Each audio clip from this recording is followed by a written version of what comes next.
12 जनवरी 2025 के दिन झारखंड राज्य के कोडरमा जिले के अंतर्गत जमुनिया गांव के एक नदी में कुछ कुत्ते एक लाश खा रहे होते हैं। तभी गांव वाले दौड़कर उन कुत्तों के पास जाते हैं तो गांव वाले जो कुछ भी वहां देखते हैं, गांव वालों के पैरों तले जमीन खिसक जाती है। गांव वाले देखते हैं कि वहां पर कुछ कुत्ते एक लड़की की लाश खा रहे हैं।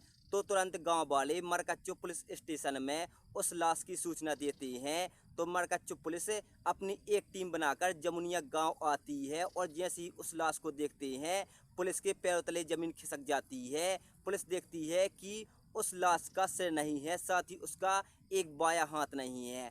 पुलिस तुरंत सूचना देने वाले लोगों से पूछताछ करती है। तो वो गांव वाले पुलिस को बताते हैं कि कुछ कुत्ते यहाँ पर झगड़ा रहे थे। तो हम लोग तुरंत भागकर आते हैं, देखते हैं कि यहाँ पर एक लड़की की लाश को कुत्ते खा रहे हैं। तो पुलिस तुरंत उस लड़की की लाश को पोस्टमार्टम के लिए भेज देते हैं और गांव वालों से पूछताछ करते हैं। तो पुलिस को यहाँ पर कुछ अहम सबूत हाथ नहीं लगता है और पुलिस सोचती है कि किसी न किसी ने इस लड़की की गुमशुदगी की रिपोर्ट पुलिस स्टेशन में जरूर दर्ज कराई होगी। पुलिस तुरंत मरकच्चो थाने पहुंचती है और वहां पर रिकॉर्ड पर देखती है कि किसी ने एक हफ्ते पहले किसी लड़की की गुमशुदगी रिपोर्ट दर्ज कराई थी या नहीं। तो पुलिस को एक रिपोर्ट मिल जाती है जहां पर मदन पांडे नाम के एक व्यक्ति ने अपनी बेटी की गुमशुदगी की रिपोर्ट दर्ज कराई थी। तो पुलिस तुरंत मदन पांडे और उसके परिवार को पुलिस थाने बुला लेती है और उनसे पूछताछ करती है।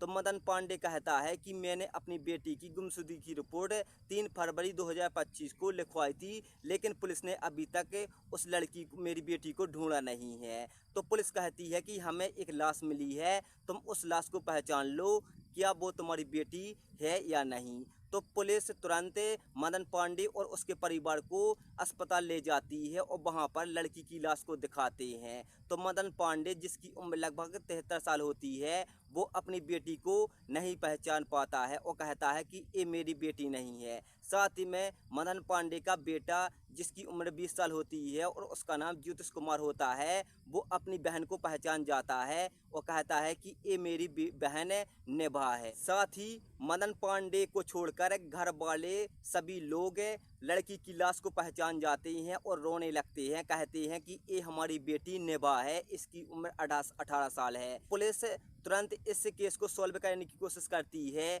और मदन पांडे से पूछताछ करती है और कहती है कि तुमने अपनी बेटी को क्यों नहीं पहचाना है। तो यहाँ पर मदन पांडे कहता है कि इस लाश का सिर नहीं है, साथ ही हाथ नहीं है, तो मैं पहचान नहीं कर पाया हूँ। साथ ही मेरी आंखें कमज़ोर हैं, तो इसलिए मैं पहचान नहीं कर पाया हूँ। फिर पुलिस 20 साल के ज्योतिष कुमार से पूछताछ करती है और कहती है कि तुम्हारी बहन कब लापता हो गई थी। तो यहाँ पर ज्योतिष कुमार कहता है कि मेरी बहन लगभग 2 फरवरी को लापता हो गई थी और उसके अगले दिन 3 फरवरी को हमने मरकच्चो पुलिस स्टेशन में अपनी बहन नेभा की गुमशुदगी की रिपोर्ट दर्ज कराई थी, लेकिन अभी तक 1 हफ्ता हो चुका है, पुलिस ने अभी तक हमारी बहन को ढूंढ कर नहीं दिया है। साथ ही पुलिस जमुनिया गांव के लोगों से पूछताछ करती है तो यहाँ पर नेभा पांडे के बारे में कुछ पता नहीं चलता है। तो फिर पुलिस ज्योतिष कुमार से पूछताछ करती है और कहती है कि तुम्हारी दुश्मनी किसी से थी या नहीं। तो यहाँ पर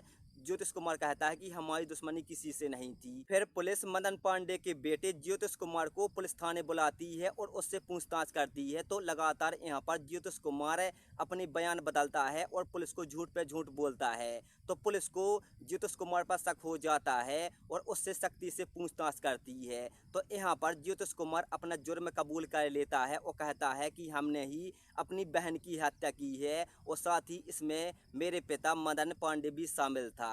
तो फिर पुलिस मदन पांडे को भी थाने बुला लेती है और दोनों से पूछताछ करती है। तो यहाँ पर मदन पांडे कहता है कि मेरी बेटी का गांव के एक लड़के से चक्कर चल रहा था और एक दिन मैंने दोनों को संबंध बनाते हुए पकड़ लिया था।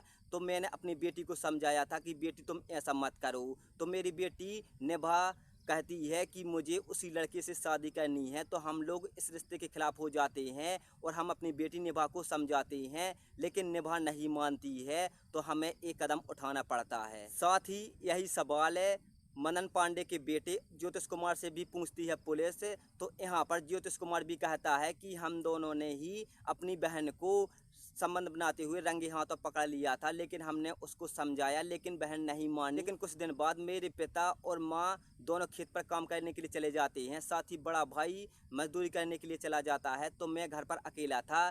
तभी मैं घर में सो रहा था तो मेरी बहन निभा अपने प्रेमी को घर में बुला लेती है और उसके साथ संबंध बनाने लगती है। तो मैं उन दोनों को रंगे हाथों पकड़ लेता हूँ। तो मैं अपनी बहन को यहाँ पर कहता हूँ कि तू बहन मान जा, ये दूसरी जाति का लड़का है, तू इसके चक्कर में मत पड़। लेकिन बहन कहती है कि मैं शादी उसी से करूँगी, अगर तुम मेरी शादी नहीं करोगे तो मैं भाग जाऊँगी। तो यहाँ पर गुस्से में मैं अपनी बहन निभा का गला दबा देता हूँ, जिससे बहन की मौत हो जाती है। लेकिन इतने में मेरे माता पिता खेत से आ जाते हैं और मेरी बहन को मरा हुआ देखकर तुरंत वो बोलते हैं कि लाश को उठाओ और सेफ्टी टैंक में डाल दो। तो मैं अपने पिता और बड़े भाई के साथ अपनी बहन को सेफ्टी टैंक में डाल देता हूँ। लगभग एक हफ्ता बीत जाता है और सेफ्टी टैंक में मेरी बहन पड़ी रहती है। तो अचानक सेफ्टी टैंक से बदबू आने लगती है।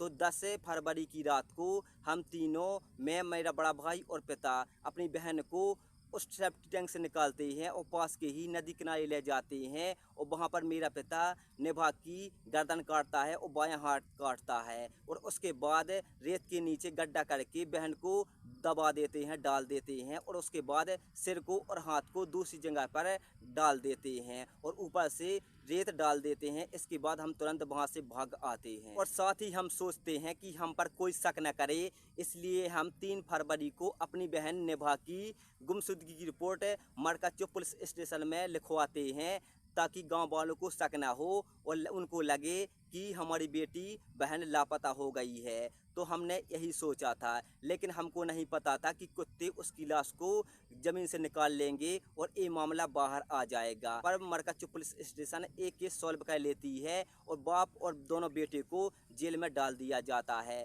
दोस्तों, ऐसे ही वीडियो देखने के लिए हमारे वीडियो को लाइक जरूर कर दीजिए, चैनल को सब्सक्राइब जरूर कर दीजिए और कमेंट में जरूर बताइए आपको ये वीडियो कैसा लगा। दोस्तों, मिलते हैं नेक्स्ट वीडियो में, तब तक के लिए जय हिंद जय भारत।